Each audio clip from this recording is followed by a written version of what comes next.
ปลาใหญ่ตะไคร้เลยกุ้ยกุ้งจากผมว่านี่แน่นอน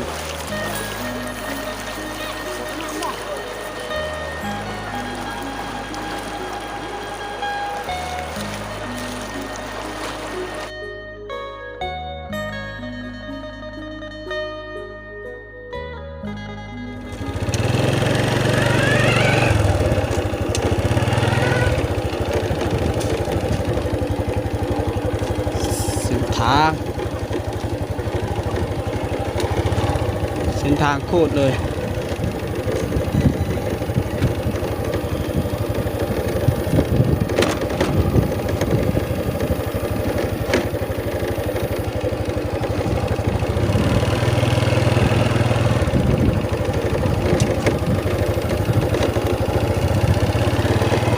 กสิเดินทางไปหมู่บ้านละออคือเก่าได้ทุกคนนะวิดีโอนี้นะฝนตกมื้อเช้านี่เกือบบ่ได้ไปถ่ายวิดีโอให้ทุกคนได้เบิ่งเลยทุกคนเลยตอนเช้าฝนตกตอนนี้ฝนฮักกระเอื้อนตอนนี้ก็เวลา16 โมงกับ45 นาทีใกล้สิฮอด17 โมงก็ถือว่า5 โมงย่างนะทุกคนวันนี้ไอเคก็ได้ขี่รถมอเตอร์ไซค์เดินทางไปหมู่บ้านติดกับหมู่บ้านไอเคนะทุกคนนะเป็นหมู่บ้านละอ้อทุกคนเลยจะได้พาทุกคนไปเบิ่งที่ชีวิตในงามแรงหลังฝนตกว่าเขาเจ้าได้เฮ็ดอีหยังแน่นะนี่แหละมื้อเช้านี้กับไอเคมาหมู่บ้านนี่ดอกมาสากพาวเวอร์แบ่งไว้ทุกคนแต่ว่าช่วงไปนะบ่ได้ถ่ายให้ทุกคนได้เบิ่งกับฝนตกแห้งคือคันห่มคันหยังอุ้ยส้นละวนอยู่ทางก็มื่นปานนั้น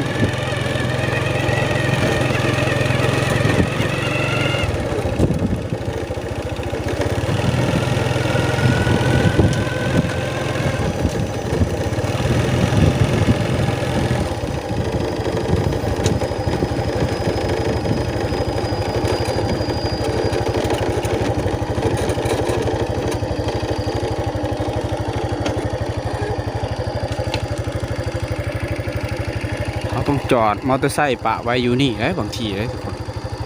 ไปบ่ได้ขี้ตมลายนะเฮ้ทุกคนเลยเอาสบายดีทุกคนเลยสบายดียามตอนแรงเลยตอนนี้นะจอดมอเตอร์ไซค์ปะไว้อยู่บนนี้ขามบ่ได้เนื่องจากว่าขี้ต้มหลายเฮากับบ่ยากบรรทุกปานใดนะทุกคนรถกับมันเก่าๆเนี่ยถ้าว่าถือขี้ต้มขี้หยังก็ยานมันตายไวถ้าว่ามันอันนั้นมันติดบ่ได้ตายไวก็ถือว่า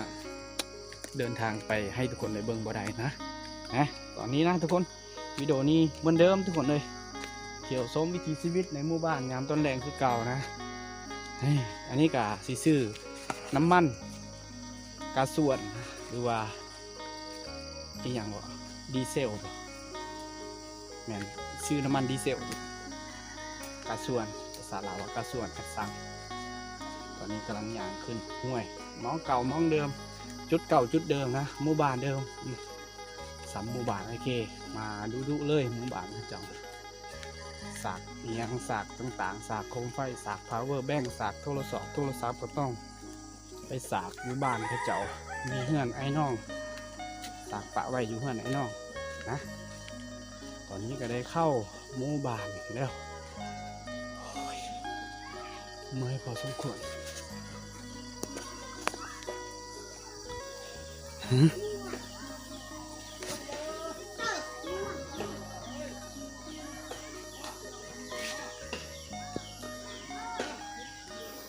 กำลังย่างเลยตอนนี้จุดนี้มันจุดมักม่วงล้นถ้าว่าจะมีลมแน่หน่อยนึงนะเขาเจ้าจะอ้างถ่าอยู่นี่แหละเด็กน้อยเต็มผู้ใหญ่ก็เต็มเลยทุกคนบอกว่าแต่เด็กน้อยนะผู้ใหญ่ก็เขาจะมาทาเก็บ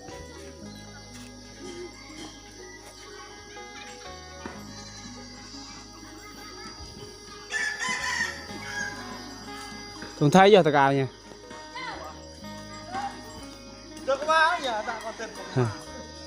ยามแรงๆทุกคนเลย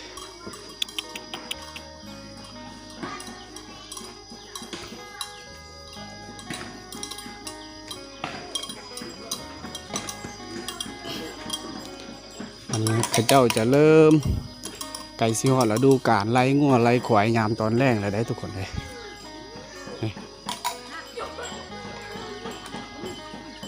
เจ้าจะหาบอลผูกบอลมัดงัวนะ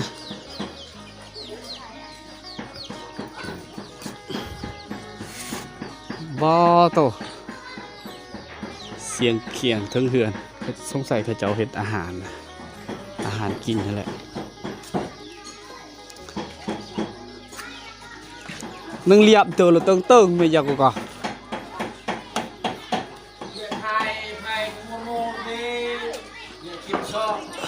น้ำมันกระส่วนเบิ้ลแกดีเซล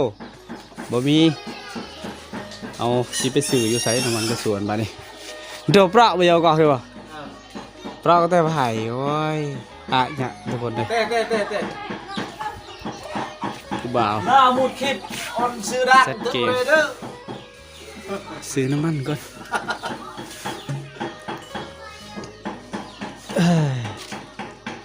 จะโดนเราไหมวะเจอโอ้ทุกคนเลยถ้าว่าลงเสนี่ได้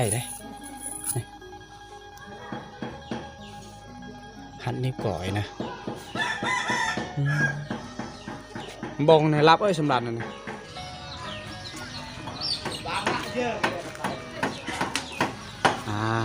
ตอนแรกเพิ่นได้เกลือหมูเกลือไก่เกลือเป็ดเพิ่นนี่จุดเก่าจุดเดิมหมูแม่3 ตัวลูกมันเขาเจ้าขายเบิดแล้ว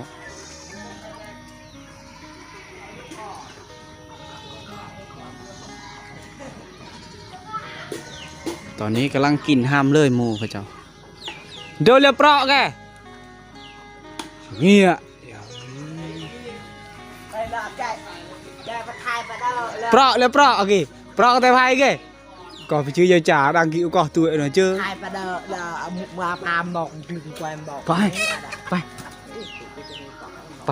จากกันไปแล้วลึกไปวันนี้สีลงเสกโอ้เขื่องคลองผู้บ่าวตากฮะถ่ายถือว่าแซงทิกตอกกันไหนจะได้พาทุกคนไปเบิ่งวิถีชีวิตชาวบ้านในยามตอนแรงคือเก่าทุกคนเลยมาสีย่างลงเสกตอนนี้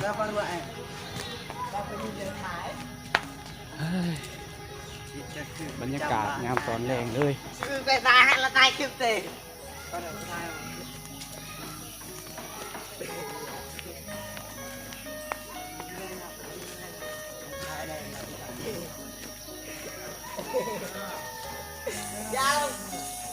เสียแดง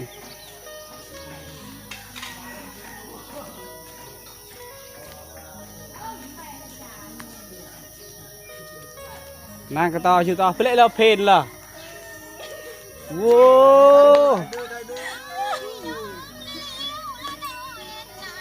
ที่เชื่อมแลนด์ดูวิญญาณต่อยกูเอาเพลงทุกคนเลยผู้สาวฟังเพลง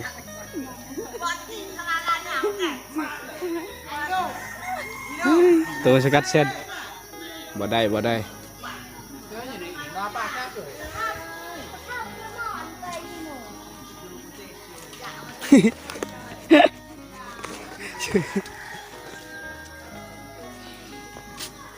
ให้แซงนั่นแหละแก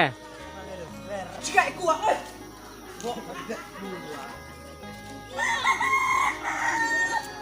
ไก่ว่าเล่นกระยาย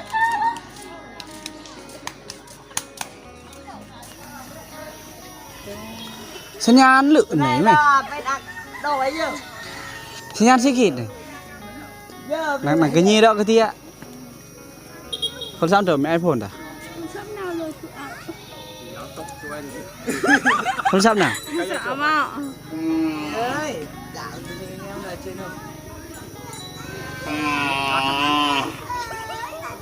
สงสารสายตาเลยก็จะมานั่งดินโทรศัพท์ยามตอนแรกนะทุกคนโอ้คำเบิร์ดเพลงคันน้องเพลงเนี่ยตาปลายเบียร์ครับ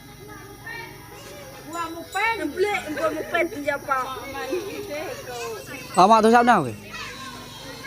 cô đăng chưa cô chưa cao chưa tôi hả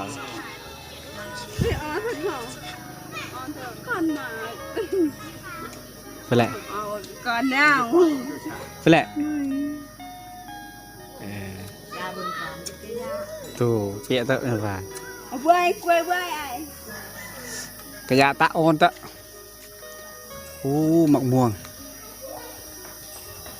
เขาเจ้าทุกคนเลยการสื่อสารการที่ว่าต้องได้เว้าแบบภาษาไอเคร้ายกว่านะคำนี้ต้องได้เว้าตลอดไอเคต้องได้เว้าตลอดถ้าว่าเว้าลาวเราก็จะเขินเว้าน้ำทุกคนเลยต้องได้เว้าแบบเว้าใช้ภาษาเฮานี่แหละมะม่วงสุกตัวนั้นทุกคนสุกแล้วแต่บ่มีไม้แมนสิมาอันนั้นเอาจับเอา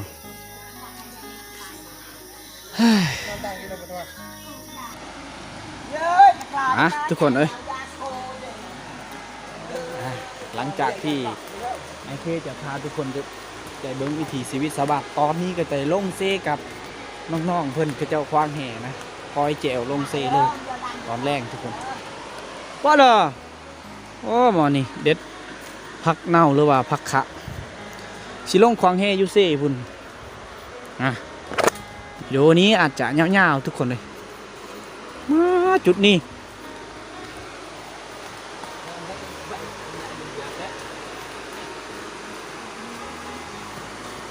ว้าวน้ำขุ่นขนาดเลยทาน้ำลงโคตรโหดเลยโตไปแกวเด้อเส้นทางลงเซโคตรโหดเลยทุกคนเฮาขี้ข้านย่างลัดทางพุ่นนะถ้าเฮาลัดทางพุ่นก็อาจจะไปง่ายอยู่ทุกคนแต่ว่าตอนนี้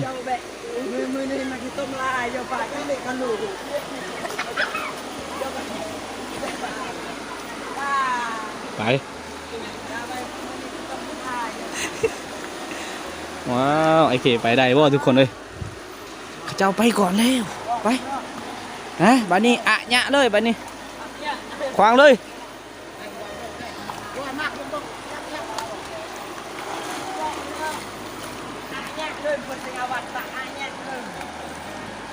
โอ้บรรยากาศงามตอนแรงเลยทุกคนปกติจะบ่ค่อยได้เห็นผู้สาวลงอาบน้ำนะ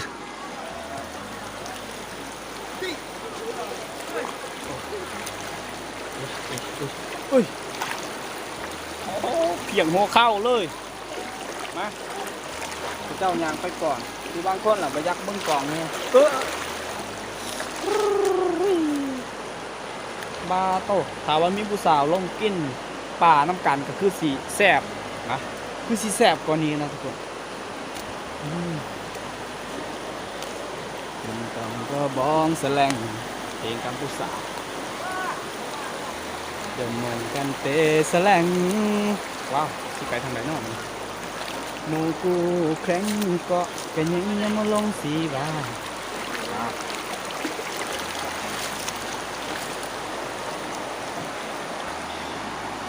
แต่ละคนเขาเจ้าต้องได้ปลดเกิบยานมืนนะทุกคน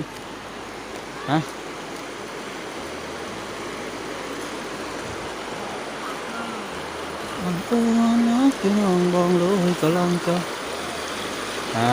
ลานทรายเพิ่นกำลังคล้องแห่เลยเพิ่นอุ้ยว้าวน้ำขุ่นทุกคนเลยเอาเร็วเอาเร็ว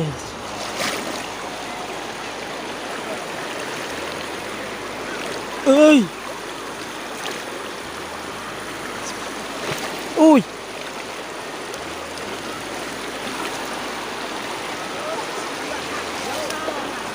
ไกลบ่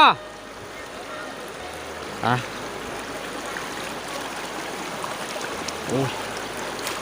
ต้องได้คอยไปได้ทุกคนเลยการไปต้องได้เบิ่งโอ้ยเปรี้ยเยาโอ้จุนี่กินก้อนเลยบ่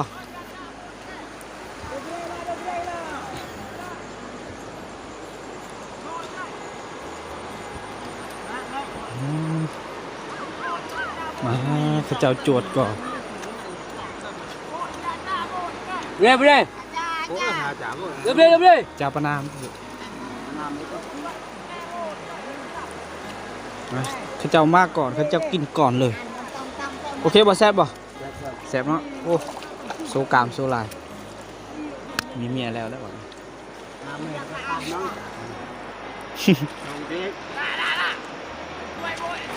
Nông pria cái silakan.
Cha cái lông phơ gì hay làm lên đi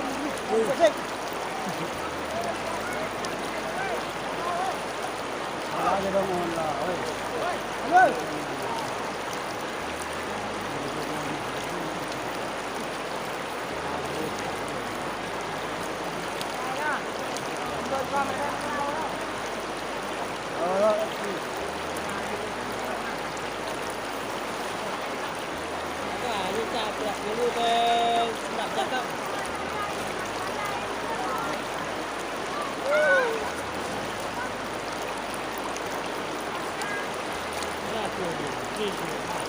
riêng cái riêng á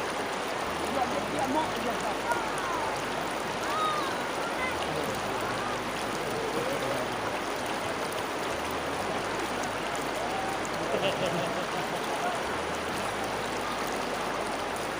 quá là cái ta cho nó cái gì rồi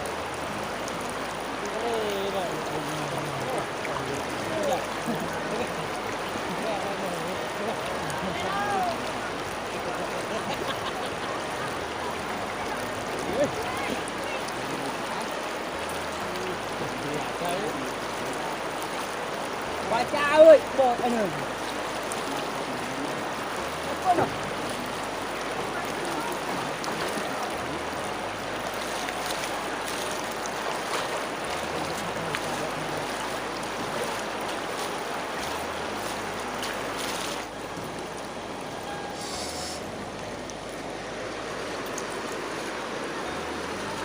Bơi nha.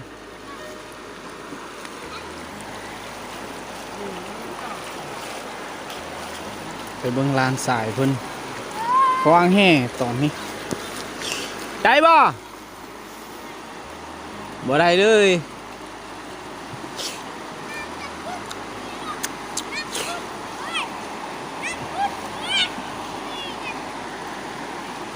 โอ้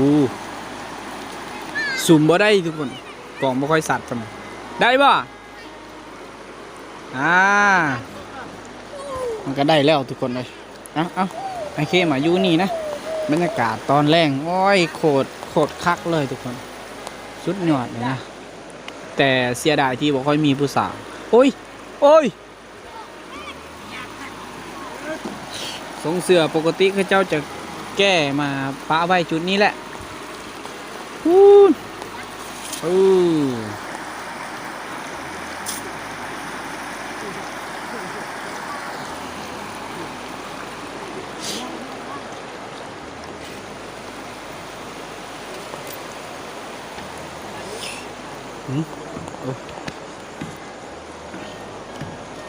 โอเคได้กินปลาตัวหนึ่งนะทุกคน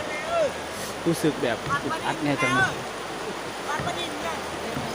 กินลูกปลาจ่าอาการเราก่อนปลานิ่นบ่ถามไปเบิ่งเจ้าว่าได้ลูกปลานิ่น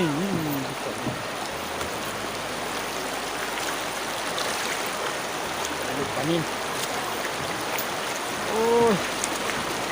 การหาอยู่หากินของคนเฮาง่ายที่สุดเลยซื้อแห้งลงมันก็ได้ลูกนี่เออ โอ้กระแกทางเนี่ย เอาสองตัวคักลูกปลานิ่มมันโอ้ป้ายบ้านเนาะวางต่อบ้าน ก็แหละรับยาได้จังที่เลย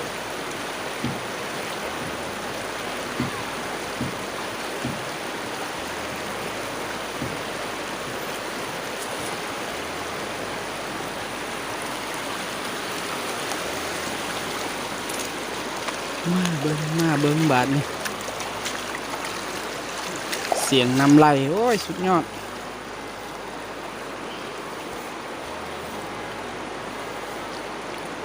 กล้วยซาวเด้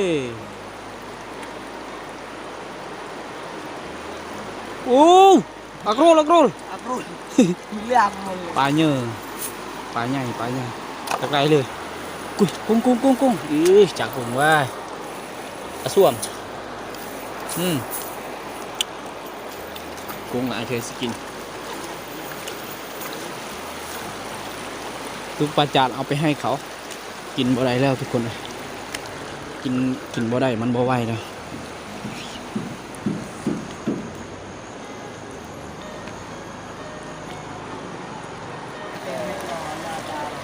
ว้าวนะนี่ความที่ถามว่าควางลงไปอาจจะบ่ได้พลาดเลยทึกทุกบาทเลยไปลองดู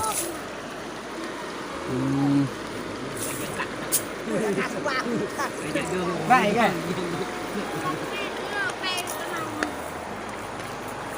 สลาเลือดแท้เอาวางลงไปบัดนี้เอาเลย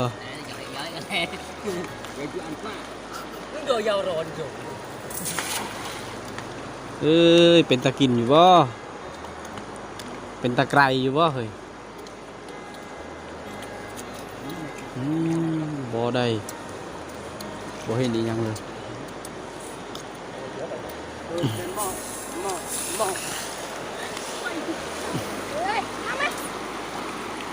เอาฮะ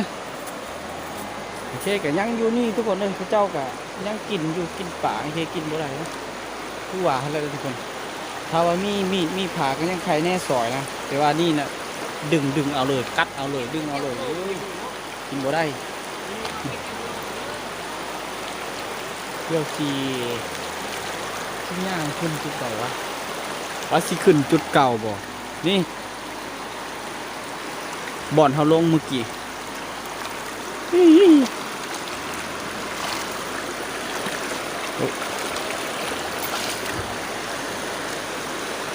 ทางคนบนลงได้ทางแบลงนะทุกคนส่วนทางพุ่นแมนทางคนลงนี่ก่อไม้ไฟเขาจะตัดทิ่มบ่อนนั้นยังเลือกก่อตัวนี้แต่เขาจะยังบ่ทันได้ตัดเอาทุกคนเลยมานี่แหละแบบนี้แหละอย่างที่ทุกคนได้เห็นนั่นแหละนะบรรยากาศยามแรงที่หมู่บ้านชนบททุกคนเลยการใช้ชีวิตและการหาอยู่หากินก็อาจจะง่ายๆอยู่จุดนี้จุดหมื่นเลยถ้าว่าหาอย่างไว้นี่มันอาจจะทึกหมื่นขี้เท่าล่ายามนี้ทุกคน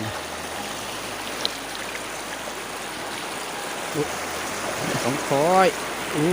เพียงหัวเข้าคือกันว้าว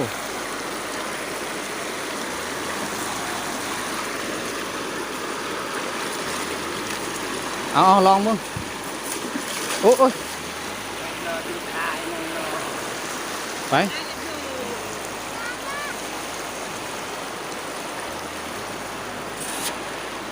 นี่แน่นอนต้องได้มา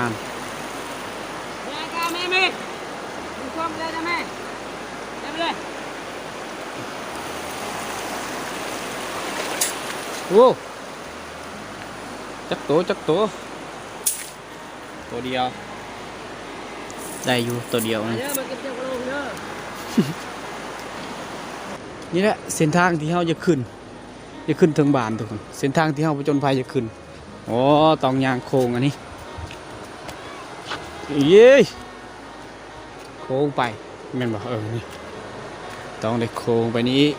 นี่โค้งไปโค้งมาเอาเสียงน้ำไหลสาดอยู่ก็ได้กินตัวเดียวหนึงก็ยังบ่หมดกินป่ากินแต่ห้างกับหัวมันทุกคนอันอื่นน่ะบ่กินถ้าบ่มีมีดกินได้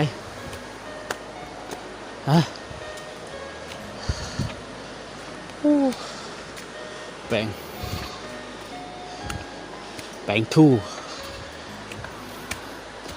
ฮ่ายโอ้ยจุดเก่าจุดเดิมจุดหานเวียดเฮ้ยแบกกำลังหาขอกเข้าแล้วนะทุกคน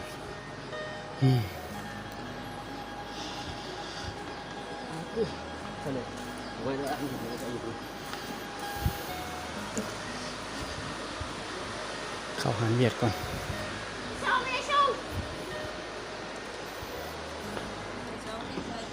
ทางมดโอ้นี่ถ้าว่ายามฝนกับมันจะออ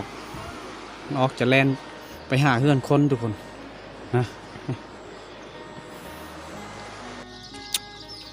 ได้ขึ้นถึงบ้านแล้วตอนนี้บรรยากาศก็เริ่มขำลงนะนี่แหละทุกคนเลยการใช้ชีวิตอยู่ในเขตชนบทกินขนมแน่อย่าว่านะแบกกับ5 ที่นอนนะเพื่อน นะมันกับ5 ที่นอนของมัน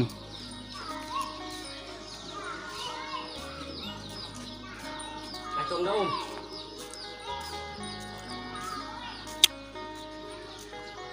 แหละยาวมาสมุดยาวมาสมุดยาวมาสมุดไปไหนไปไหนมาตลอดแบบพูดบางทีไอ้กูอาดับมันอะไรกันมันหมดไหนมาบนทวันน่ะน่าจะโชคก็ได้เดี๋ยวไปไหนตัวอาดับเดี๋ยวไปบนทูมันจะวางตาเดี๋ยวกูเกาะเลยอย่าไปพูดเลยชี้ห่างไปพุ่นเนาะสัตว์ตาสบายใจพี่หนังก็สบายใจกัน